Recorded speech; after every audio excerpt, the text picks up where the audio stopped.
pour vous dire tout à l'heure. Encore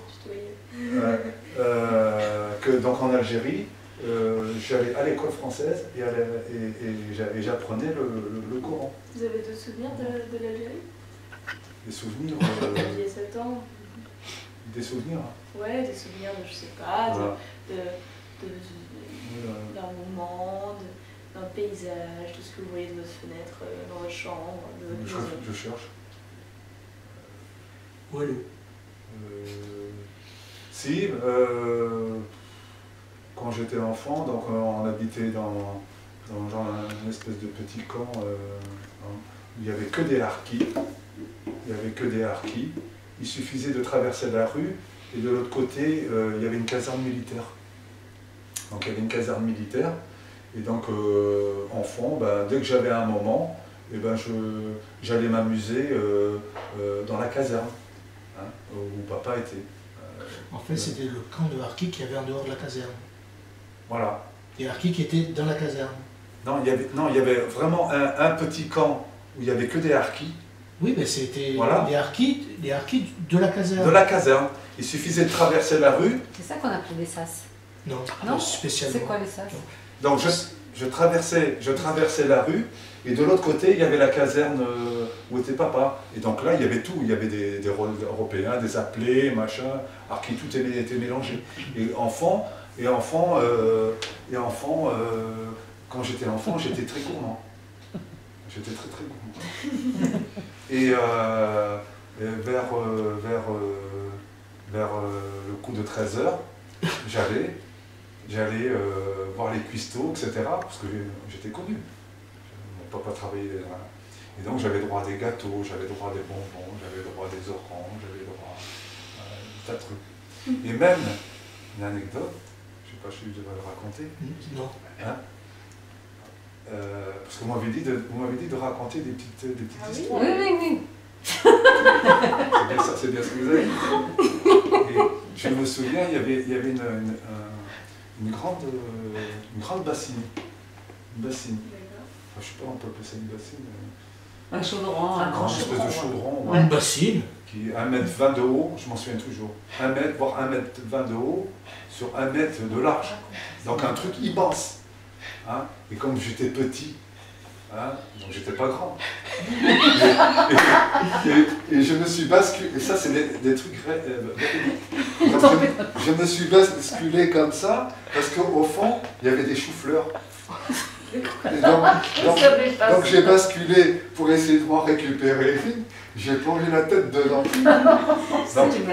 Donc heureusement, parce que c'était pas chaud, parce que j'aurais pu brûler ou pas. Et j'ai plongé dedans. Et donc je suis ressorti avec mes 2 artichauts.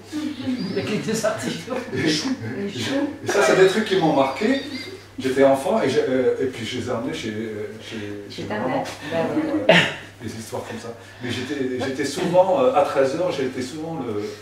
Hein, et alors, quelquefois, j'étais très ennuyé. Encore, j'étais très... Parce qu'il y avait un petit chien là-bas. Un petit chien blanc de l'armée. Et dès qu'il était là, donc j'en avais peur. Donc je ne pouvais jamais aller récupérer ma nourriture habituelle. Donc dès que je voyais le chien, donc je faisais demi-tour, je rentrais chez moi. Et Rabat, est-ce que... C'est rigolo ça, ces petites histoires. Ouais. Je crois que je l'ai jamais raconté. Que Non, tu allais... là, non, la bassine, non. Est-ce que tu y allais justement peut-être parce qu'il y avait du manque à la maison, ou est-ce que tu y allais vraiment par gourmandise ou par... Après, je pense pas que c'était... je dis gourmandise parce qu'il y a peut-être un peu de ça, mais je pense pas vraiment. C'est parce que... Manger des nouvelles choses peut-être qu'ils avaient là-bas et que chez toi il n'y avait pas. Non. Faire plaisir à ta mère. Non. La curiosité. C'est parce que je me sentais bien. Ah ouais.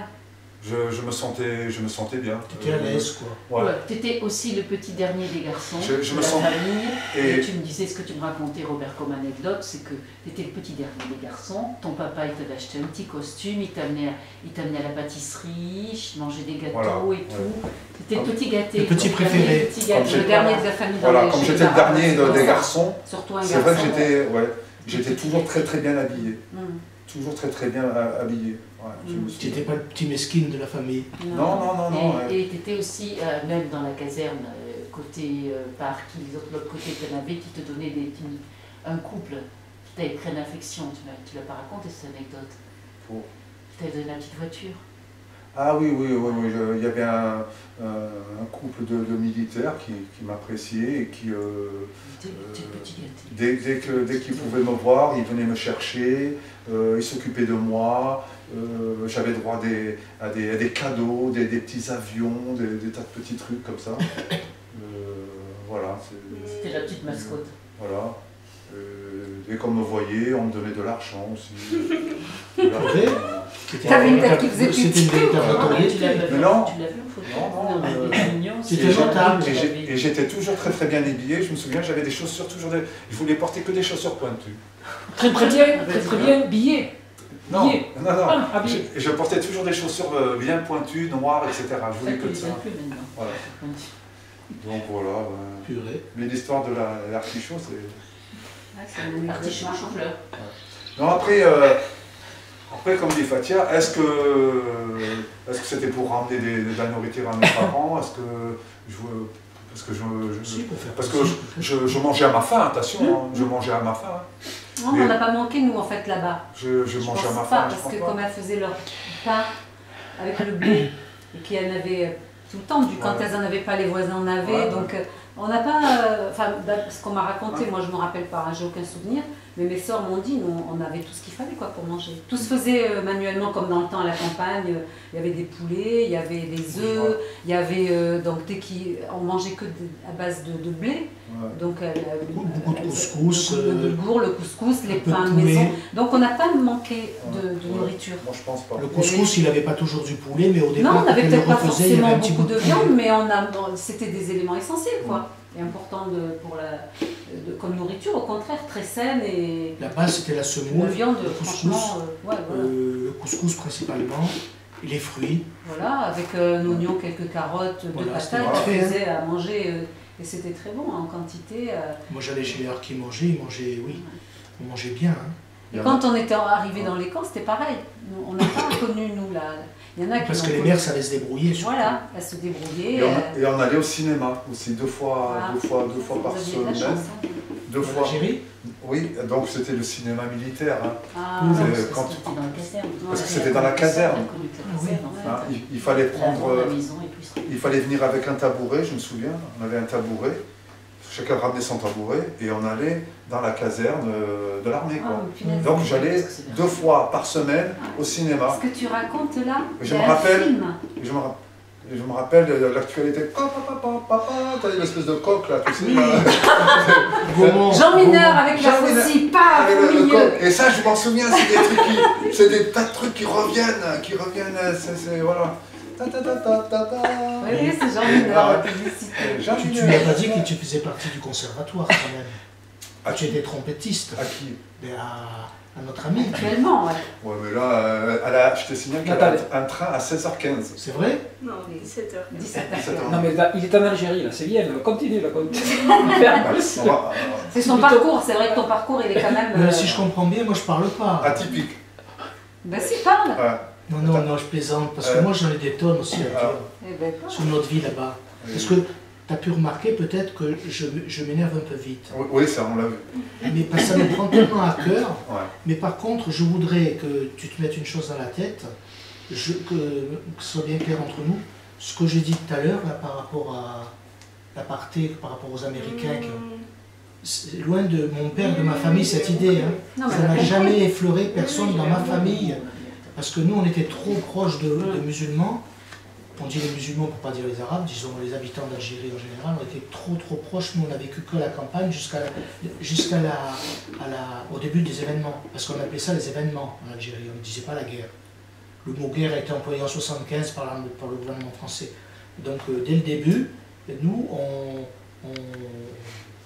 a vécu de plein fouet la guerre, puisque notre ferme a été détruite.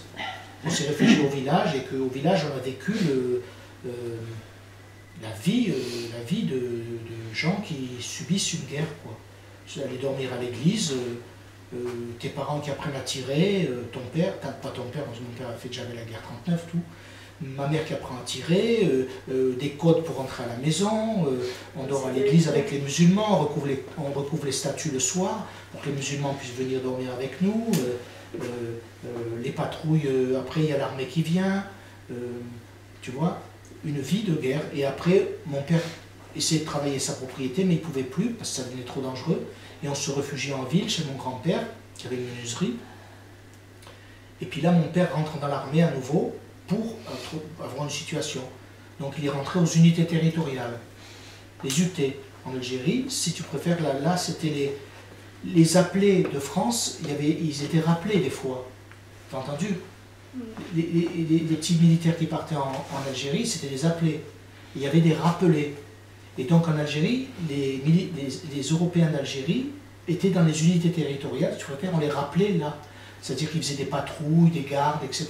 Et mon père s'était enrôlé là-dedans pour, en fait, lui il faisait des patrouilles de temps en temps, mais il était en tant que comptable, donc tu vois, pour avoir une situation tout simplement.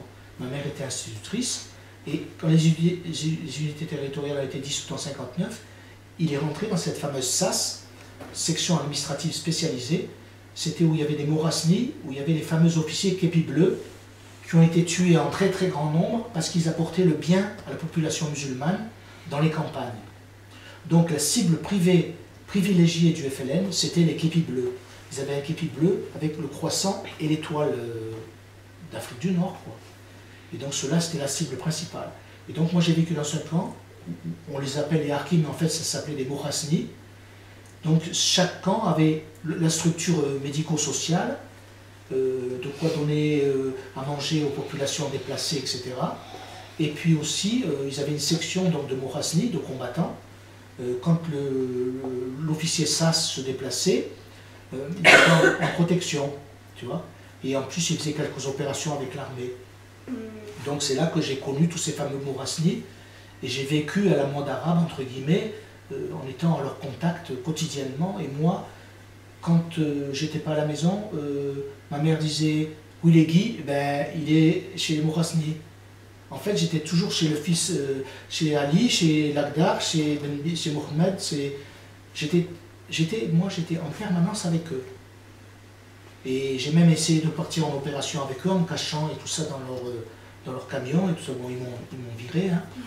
Et... Vous êtes caché où? Hein? Vous êtes caché où? Sous leur Gandora. Mais il y en a un qui avait un peu la tête à l'air parce qu'il ne comprenait pas que j'aurais pu me faire tuer. Il m'emmenait en opération avec eux. Oh non. Et c'est mon père qui me cherchait et puis il dit « Oui, les Guy ?»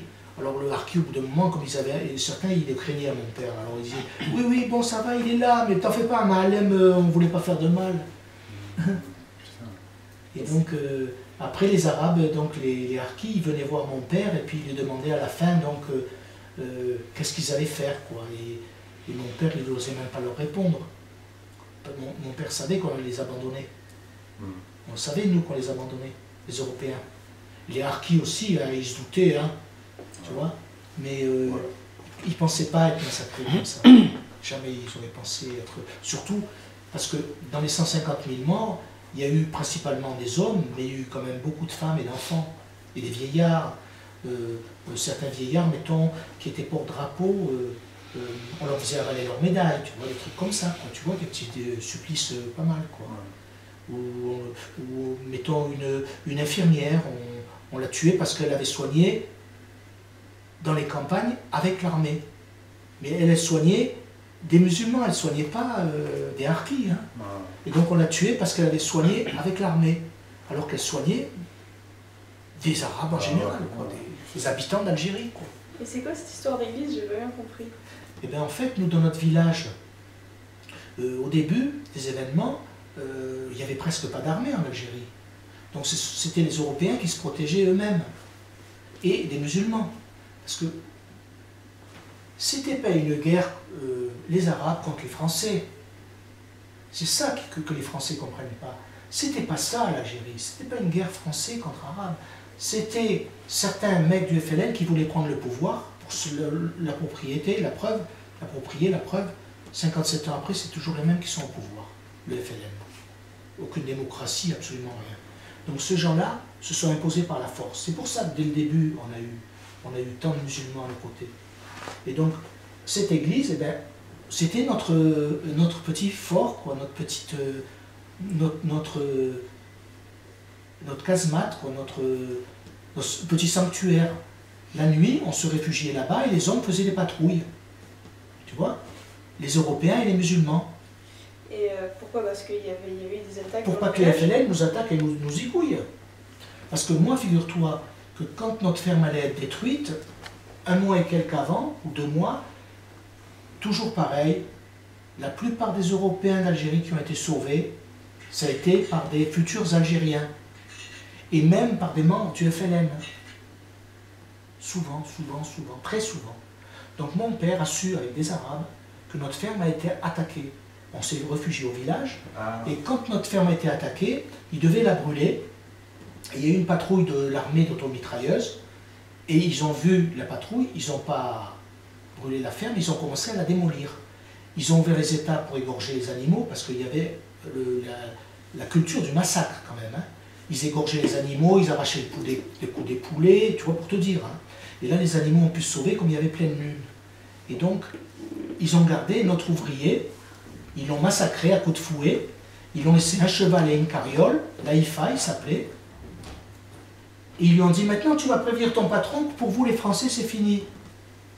Donc ils l'ont laissé vivant, et au petit jour, on était chez nous au village à la petite maison qu'on nous avait prêtée, et mon père entend taper, et il va à la fenêtre, oui, parce qu'on avait peur, donc il regarde à la fenêtre, il voit l'Aïfa, et l'Aïfa était en bas à la carriole, à cheval, avec le cheval, et il dit à mon père, il le regarde, et il lui dit en arabe, « Ikhlas ma'alem ». « Ikhlas » ça veut dire c'est fini, patron. Et mon père a compris. Et donc voilà, c'était fini. Et petit à petit, ils ont démoli la ferme, et dans les années 60, il restait que quelques cailloux. Alors que c'était une ferme où il y avait les écuries en bas et la maison principale en haut, tu vois. Mais c'était très pauvre où on était, hein. C'était très pauvre. Et donc voilà.